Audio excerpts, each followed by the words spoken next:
So the next thing that we want to talk about in our presentation today is talk a little bit about configuring a basic PBX. Now, what do I mean by a basic PBX? I want to talk a little bit more about the call flow model. So we talked a little bit about Asterisk as a back-to-back user agent.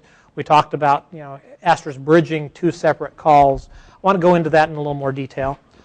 I want to talk about what we would have to do to start adding extensions and devices to a system. And we'll play around here. We'll kind of play it by ear and see if we can get a live system working here, do some demonstrations as well. We'll start to look at the configuration files. We'll create a very simple two-station PBX. So what I mean by two stations, I'll have two phones that can call each other, and we'll see what happens. And I've got a couple of cordless phones. I may pass them around to a couple of people in the audience to help out here.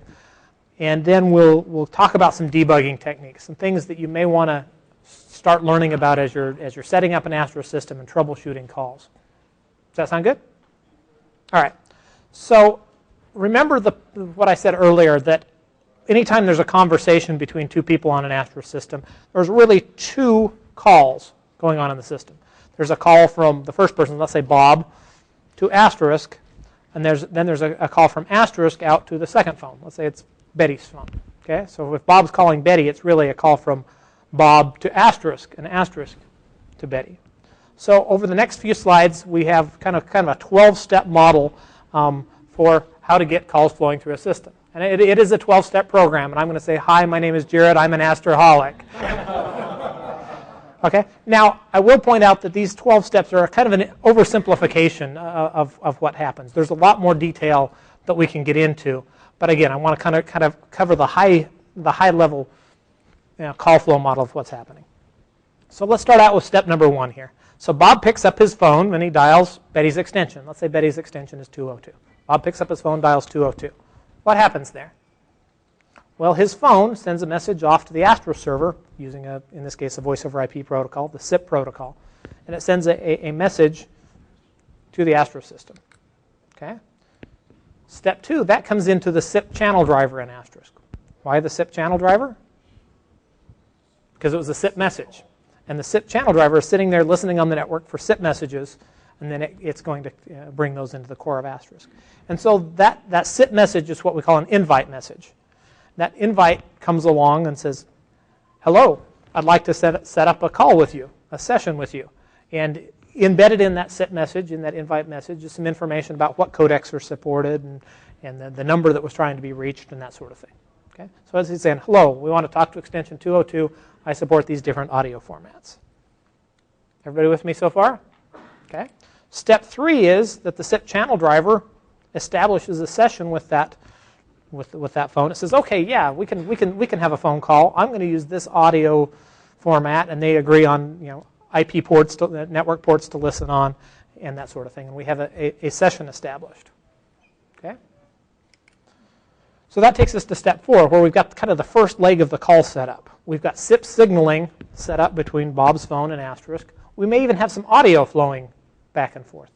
Maybe he's hearing, maybe Bob's phone is hearing ringback or music on hold or some type of media, some audio packets. Now, in the SIP protocol, the signaling is completely independent from the media using what we call the RTP protocol. In other voice over IP protocols, they're not necessarily independent like they are in the SIP protocol. But in the SIP protocol, we have SIP signaling, and that's the blue arrows that I've got drawn up there. And then we've got the audio itself, which is the red arrows. Okay, so now we kind of have the first leg of the call set up. And the situation inside of Asterisk kind of looks like this. We have the signaling coming and talking to the SIP channel driver.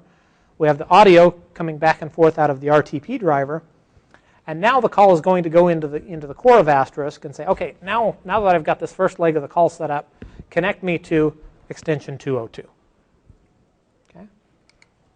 In step 6 here, Asterisk is going to go look in the dial plan and say, well, I don't know what to do when somebody dials 202. I better go look it up in the dial plan and see. And the dial plan gives it some information about what to do. In particular here, it says, well, we're going to call an application called dial, and we're going to give it some information about who to dial and how long to let that ring. Okay? And the dial application in Asterisk says, hey, go create a new outbound call to some device.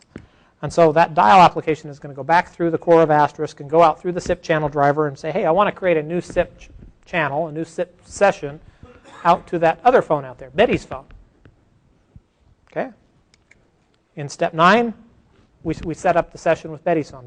Let's say Betty answers her phone. Okay. So now we're to the point in step 10 here where we have 2 calls. We have a call from Bob's phone to Asterisk, and we have a call going from Asterisk to Betty's phone. Now what do we need to do? Now we need to bridge those 2 calls together, transcode between them, bridge that audio. And so that's what I'm doing in step 11 here, is I'm showing that as the audio comes from each side, it may be in different formats. In this example, it's kind of a convoluted example, but you see it's coming in on the GSM codec on the left side. It's coming in on the MULA codec on the right side. And then Asterisk is taking those 2 audio codecs, converting them to signed linear, and bridging them together in signed linear. Okay? Now, in real life, there's often some simplifications that can happen there. It's not as complicated as it looks on this slide. But that shows you that Asterisk is bridging the audio from this call to that call and being a back-to-back user agent there in the middle. So that dial app is really a little bit misnamed because it's not only just dial out to another phone, but it's dial out to that other phone, and if it answers, bridge those 2 calls together. Okay. So last but not least, here we are at step 12 of our 12-step program. The person is healed. We have 2 calls. They're bridged. The conversation happens. Everything works. All right. Any questions on this on these 12 steps before I continue on? Can you go back to the last slide real quick just for a second? Sorry, can you just start from 1 to 12 and just go all the way through again? Not all the details, but just... Sure. Like a summary. Okay. So Bob's phone calls into Asterisk. That comes into the SIP channel driver.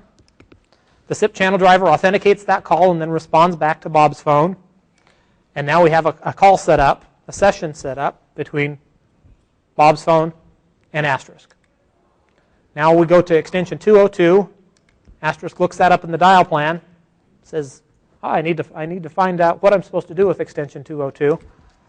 Calls an application, the dial application in this case. The dial application says dial out through the SIP channel driver out to some other phone. If that phone answers, bridge that call. Transcode the audio if necessary so that both ends can hear the other end. And now we have a 2-way call between Bob and Betty. If it's not needed to be transcoded, Mm-hmm. The data from the call can be directed not through the box, but between the 2 phones?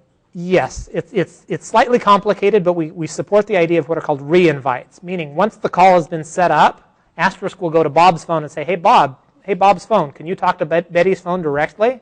Hey, Betty's phone, can you talk to Bob's phone directly? If so, send the audio directly between the 2 phones. Now, the signaling still goes through Asterisk, so Asterisk knows when the call was hung up and has good call detail records and those sorts of things. But the audio can go directly between the endpoints. If you have to go into your SIP configuration file, sip.conf, and say, can re-invite equals yes, to allow that to happen. Is that how you get HD work on the polyphone? No, that's something different.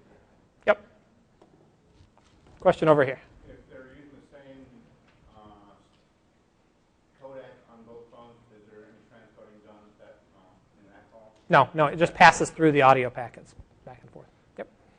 And it's also, let me just point out that if Asterisk doesn't understand a particular format, it can still pass those through so that the 2 endpoints can talk to each other. It just means Asterisk can't interpret that audio or record that audio or inject audio into the call because it doesn't understand that particular codec. Okay, question back here. As an administrator, how can I see those signaling messages? Like if I, blah, blah, blah. On the Asterisk command line interface, you can say SIP set debug on, or you can even say like SIP set debug on peer and the name of the SIP peer in sip.com, and it will show those messages. Or you can use a packet sniffer like Wireshark or TCP dump, if you're familiar with those, to grab the SIP messages and look at those as well. If we have a little time at the end of the day, I may even show you guys a quick demonstration of Wireshark and how to capture some SIP traffic using Wireshark and do a call graph in Wireshark on how to do that. We'll play it by ear and see how things go. Sound good? I see some people nodding their heads. Does that sound interesting? All right, good stuff. Okay, there's another question over here, right here. For SRTP, do you need to So the question is, for SRTP, do you need to install a certificate on the server? I'll be honest, I haven't done much with SRTP, and I don't completely understand the whole key exchange and certificate piece on that. I'm sure we can find somebody else here that's got more experience with SRTP than I do, but SRTP is something that has been fairly experimental. It is now supported in Asterisk 1.8, but I don't know the details of it. I haven't played with it much personally, so I'll try to track down an answer. Maybe I can track down an answer from another digium. Okay, either during lunch today, or grab me later in the week, and I'll try to put you in touch with somebody who might know the answer to that. Okay. Any other questions on these 12 steps? Okay. So as I stated, the dial application in the dial plan was really the application that bridged those two calls together. And one of the cool things about that dial application in the dial plan is that those calls are going to remain bridged together. It's not going to continue on in the dial plan. It says, hey, I've got these two calls connected together.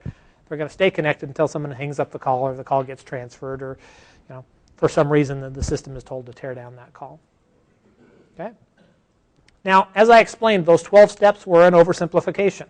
There's lots of different things going on in these different steps. When a SIP device is talking to Asterisk, there may be several messages going back and forth. Typically, when a phone goes to send a call to Asterisk, it tries to send the call, and Asterisk says, wait, I need a username and password. Come back and try again. And the phone says, okay. Then it comes back and says, hey, I want to make a call. This time I have a username and password. And Asterisk says, okay, I'm trying. Okay, now I'm going to accept that. So there's oftentimes several different dialogues that go on there. Again, if we're worried about codec negotiation, sometimes they'll try with one codec, and if that fails, try a new call with a different codec. We didn't show call progress, so things like, hey, I'm trying, hey, it's ringing, okay, now it's answered, that sort of thing. We didn't show that the audio streams Asterisk might be recording that or passing through that audio to another call. Let's say you're in a call center and the supervisor wants to listen in on the calls. Those sorts of things can happen. In this example, we showed just the SIP protocol, but there may be other protocols involved. Calls that go off switch to another switch have other complications. Obviously, you can write more complex dial plans, but the idea is just to show you the basics of kind of the fundamentals of what we want to do with the call flow model. Okay. Now, the whole reason that I went through this step is, well, one, to tell you that I'm an Asterholic, but two, so that we can start setting up some demos here. I want to give some demonstrations here, and the goal of this demonstration is we're going to walk you through how to add a SIP device to your SIP.conf configuration file. Then we'll go add an extension that rings that device in the dial plan, in extensions.conf. And then we'll talk a little bit about configuring the phones themselves. And then we'll set this demo up live, and then we'll actually try making some calls back and forth between the phones, and we'll look at the Asterisk command line interface right on the screen, and you can see exactly what's happening as we set up the system. How does that sound? Okay. Now, I'm going to give this caveat. Anytime you try to do a demo live, something's bound to break, right? So there may be a few hiccups, especially since I didn't touch this box till about 8:30 this morning, and the presentation started at 9. But we're gonna and Derek did touch it, so he's already setting himself up to take all the blame. So that's great. So I'm going to get Derek to help me out with some of these things here in a minute. But the idea is that we can set up a very simple PBX. We're going to have a PBX with two devices, and they can call each other, and that's it. Now somebody's going to look at me funny and said, well, that's a pretty lousy PBX if it just has two devices and they can call each other and that's it. And yeah, it is a pretty lousy PBX. But again, I'm trying to teach the fundamentals that you will use when you build a larger PBX and when you build a real-world phone system. All right? So let's go through these steps here. The first step is we need to have devices that are going to talk to each other, so we need to set up a phone. So again, the phones themselves get configured in the channel driver. If it's a SIP phone, you're going to go into SIP.conf and configure it there. If it's an EX device, you're going to go into EX.conf and configure it there.